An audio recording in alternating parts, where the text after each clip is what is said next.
Let's play a game. I'm going to show you a series of photos from my portfolio.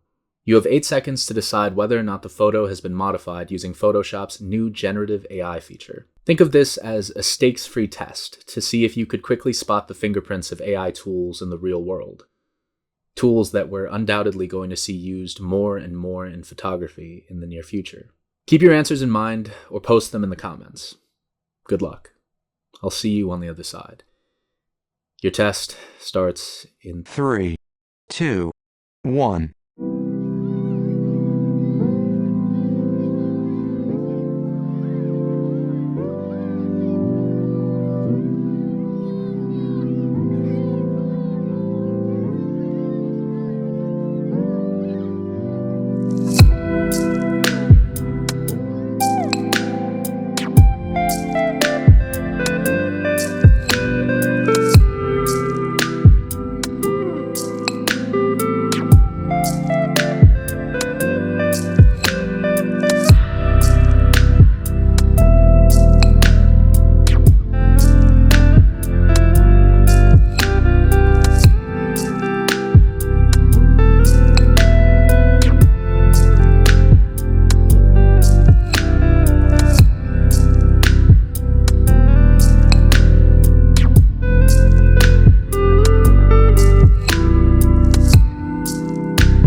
Welcome back.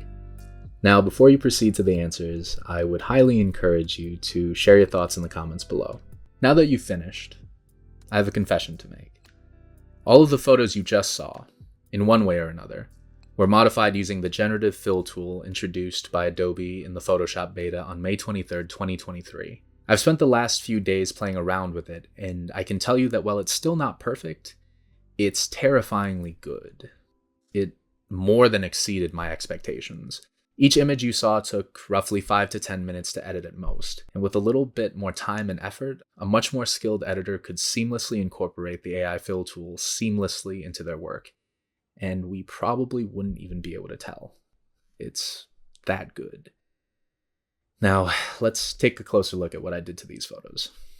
We're starting off with a bang. This is easily one of the best photos I've ever made. I shot this maybe 7-8 months ago in Vietnam. This demonstrates what I think is one of the more practical use cases for generative AI that we'll call extending the frame. So this is a problem that many photographers run into, especially if you're doing more fast-paced stuff where you don't necessarily have time to switch gear. I was shooting a 24-70 and I'm at the widest I can get. This is a busy street with motorcycles and hundreds of people packed together, so I can't step back any further. That's why there's some people cut off on the left and right edges of the frame, which I know is a detail that bothers some folks. I personally don't care, but I do wish I could have gotten more of the fire. So with the generative AI tool, I just extended the frame to fix those things. Somehow it restored this woman's arm and extended the shop in the background. And thankfully this guy on the right had his arms crossed, so we avoided a big issue that plagues most of these AI image tools: the inability to generate realistic hands and fingers. But of course, if you know what you're looking for, you can see the big problems right away. AI is not good at generating text, which you can see here. I believe this is supposed to say nightclub at the top, but it ends up just devolving into random symbols. And then right above the guide extended, it's supposed to say restaurant, but it's just a bunch of yellow lines. So that's a dead giveaway.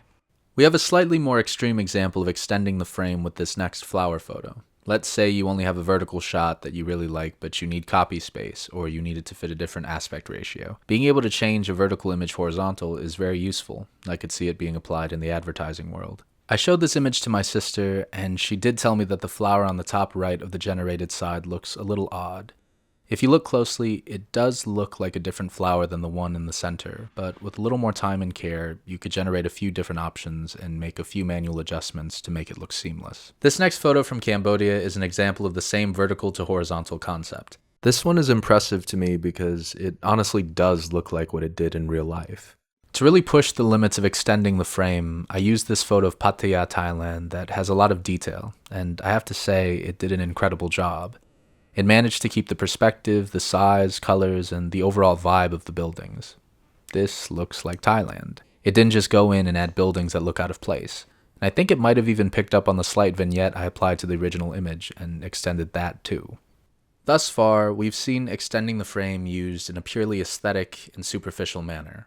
With this next photo, I wanted to see how I could apply generative AI to film photography, to see if it could be applied in a more meaningful context, like photo restoration. There's a lot of film and prints out there that have seen better days, and it requires a lot of time to bring those images back to life. Here, we just have a light leak on the 0th frame of a roll of Portra 800 I shot in Japan. It didn't disappoint. It completely filled in the light leak, although in a way that is completely inaccurate. In reality, there was a wall on the left side of this car, but this is more of a proof of concept for me. I'm curious to see how this technology will be used in the field of photo restoration moving forward. There are some real interesting opportunities here.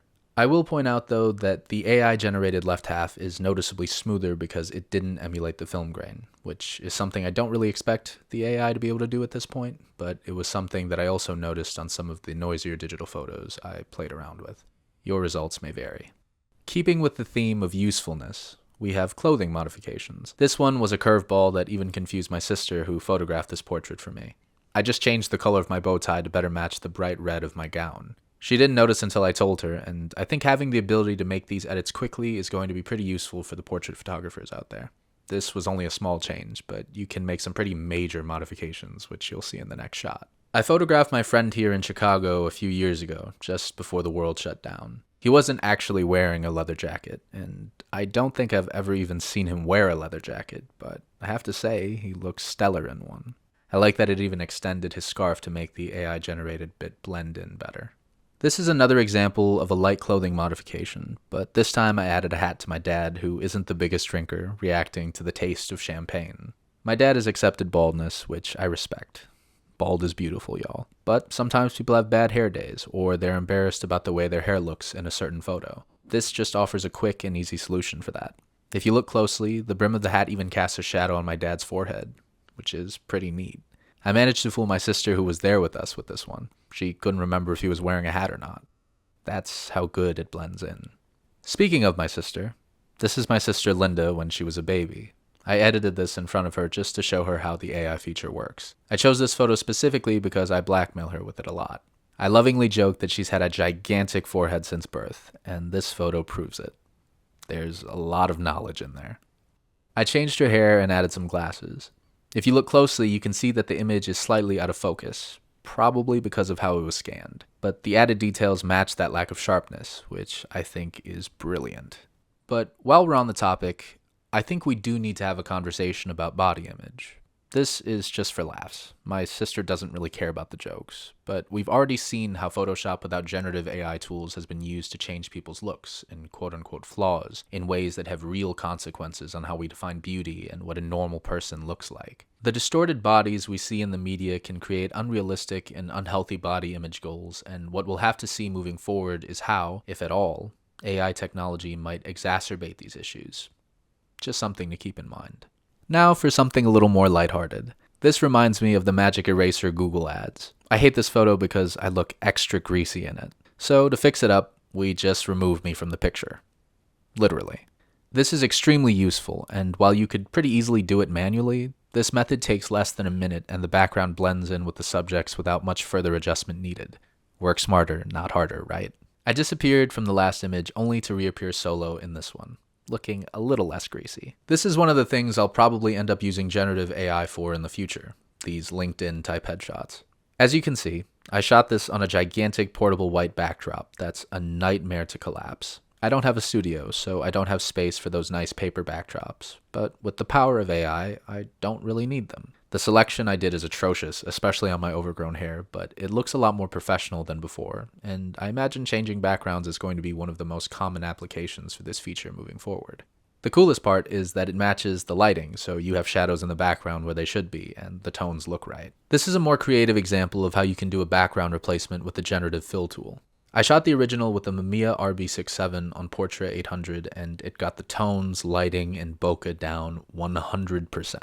I almost hate to heap praise on this because I think I like the AI version better. I shot the original in my living room, and Golden Hour in the Woods, even if it is AI generated, is a lot prettier.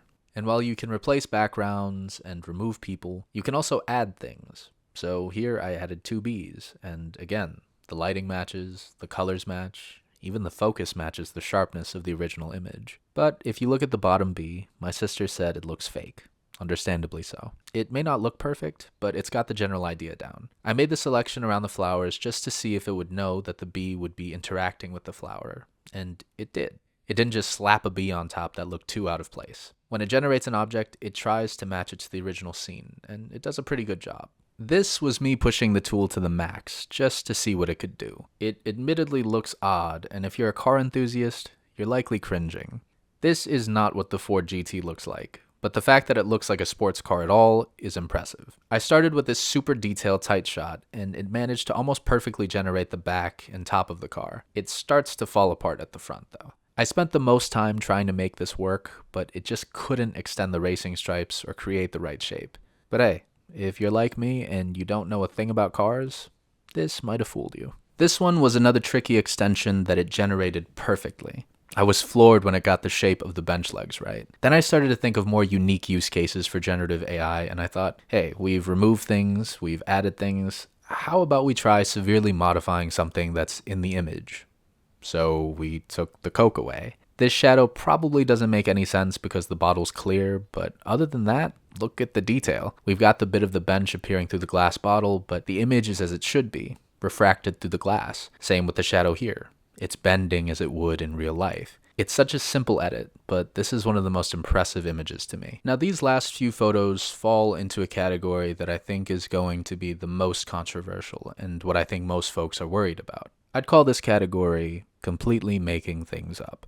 With the bees, we added elements that weren't there, and with the Coke one, we modified the bottle. But it's all been a bit innocuous. Who's going to care whether or not it's a Coke bottle or an empty glass bottle? It's all within the realm of possibility, and it doesn't really matter. But this right here, this is an image that I think is physically impossible. I shot this on a 70-200 that I rented at Sammy's because I thought it would look incredible with the compression that comes with shooting a telephoto. I shot it vertically because I wanted to frame the Golden Gate Bridge between these two trees. If I turn my camera horizontally, you'd lose the top halves of the trees and it becomes a lot tighter, right? So the cool thing about this image is you get the compression of a telephoto while also capturing the details surrounding the trees that you would get with a wide-angle lens, which is something that I think is physically impossible as far as I know. This would make a great postcard, and I think you could fool some people who have been to this park. But I can see this being controversial because we're entering a zone where you can achieve techniques that you couldn't in real life, but you're also misrepresenting reality to a certain extent. I think this is where some people will start to draw a line. Some people are sticklers for documenting objective reality, if there is such a thing. And this is just a picture of a bridge. Think about how such techniques can be applied to far more serious subjects, and how those photos could be used to deceive people by completely making things up. But why just misrepresent reality when you can completely change it with generative AI, as we'll see in these last few photos? We started with a Rubik's Cube and ended with whiskey on the rocks, with a coaster to boot. This is something I could see being pretty useful for product photography. I'm not sure if this image is possible or even if the scale makes sense, but this illustrates something that happens to a lot of photographers. You know, sometimes you have an image that you like, but a certain detail would take it to the next level. And I'm sure this is going to be a thing that we're going to see with people submitting photos to competitions. When you have some blank space in a frame, photographers' minds will get to thinking. And now with generative AI readily available, you can seamlessly put pretty much anything in there in a matter of seconds. I could put a moon, I could have put a rocket ship there probably. So that's going to be something that's interesting moving forward. How are people going to try to pizzazz their photos just a little bit to get an edge? And what are the ethics surrounding that? I wanted to end on this image, not only because it's a beautiful photo, and I think that the AI may have made the photo better than my original one, even though it pains me to say it, but because I think this is what artists are concerned about. This idea that I could take a pretty average shot of a beach during sunset and transform that into mountains and have the tones match, have the rays of light make sense. You know, make something out of nothing, completely changing an image to the point where it's almost unrecognizable. I think photographers are worried that now anybody can do this stuff. That's one of the things that we often hear, and to some extent, I feel that fear. But my philosophy as far as photography goes is that an image is not just a neat-looking file. I make photos to capture moments I want to remember. This image that I generated of a mountain means nothing to me. I showed this to my sister and she knew it was fake immediately because she said, "Brian, you've never even climbed a mountain before," which is true. So this photo that I'm seeing has no attachment to me, other than me thinking it's pretty. The photo of the beach means infinitely more because on that evening, that was my last night in South Australia before I went home. When I was there, I'd met family that I'd never met before, and we were saying our last goodbyes. For me, photography is more than just pressing a button. It's all the actions that lead up to the photo being made. And I know that some of you out there are going to groan. You're going to say, "Brian, you're romanticizing photography." But this is what photography is to me, okay? I think photography is about the story behind the image, and that's something that generative AI is never going to give you. Anybody can run an image through Photoshop and create something beautiful, with or without generative AI. But if there's no story behind those images, what's the point? And that's why I don't really see myself using generative AI in my personal work moving forward. It's worth mentioning that there's still an element of skill required to be able to use the generative AI tool effectively. I can't teach you much personally, but I learned the basics from this Piximperfect video that I'll link to below. I highly recommend you give it a watch if you're thinking about playing with the tool. I'm an aspiring photojournalist, so my training has always involved minimal editing to get accurate colors and little else. Other than messing around, I don't think I'll be adding this tool to my workflow anytime soon. That being said, I can see this being really useful for people who composite or do more creative work in Photoshop on a daily basis. What you have to realize, though, is that it's not magic. You still have to have a vision. AI can help you generate some ideas, but you have to know where and how to place a mask and what to prompt the tool to do in order to achieve certain results. And even then, I treat AI as just one step in the process. You still need to go in and refine what it generates using the good old-fashioned Photoshop tools.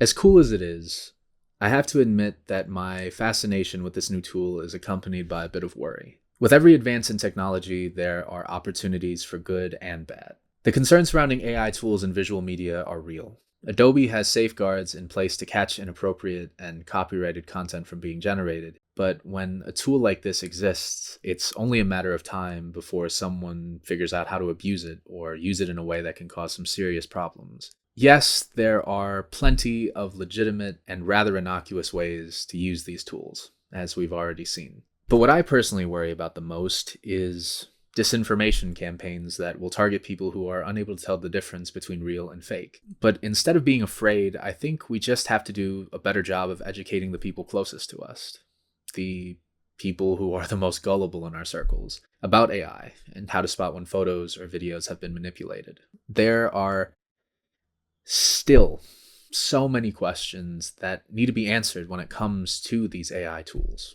How does copyright play into all of this? Who is able to profit off of AI-generated work? Is this type of work even art? Does this threaten the livelihood of artists, especially photographers? Now, I don't know.